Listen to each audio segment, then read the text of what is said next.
Hello all. Arunachalam వెళ్ళిన వాళ్ళు రమణ మహర్షి గారి ఆశ్రమం అయితే అస్సలు మిస్ అవ్వకండి. ఖచ్చితంగా విజిట్ చేయాల్సిన ప్లేస్. సో ఒక్కసారి వెళ్ళిరండి, చాలా బాగుంటుంది. అండ్ అందులో చూస్తే మనకి ఎక్కువగా ఫారినర్సే కనిపిస్తూ ఉంటారు ధ్యానం చేసుకుంటూ. చాలా పీస్ఫుల్గా ఉంటుంది. సో ఎప్పుడైనా వెళ్తే మాత్రం ఖచ్చితంగా రమణ మహర్షి గారి ఆశ్రమం అయితే విజిట్ చేయండి, చాలా బాగుంటుంది. అండ్ మేమైతే లోపల విజిట్ చేసిన తర్వాత పైకి కొండ మీదకి కూడా దారి ఉంటుంది లోపటి నుంచే. సో మేమైతే వెళ్తున్నాము. రూట్ అంతా కూడా ఇలానే రాళ్ళతోనే ఉంటుంది.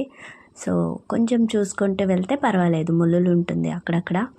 సో చూసుకోండి. అండ్ 2 కిలోమీటర్స్ ఉంటుంది పైకి వెళ్ళడానికి.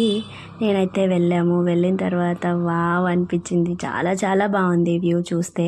టెంపుల్ మొత్తం కనిపిస్తుంది. చాలా హ్యాపీ అనిపించింది నాకు.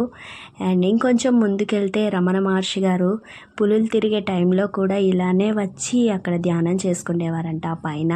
సో లోపటికి.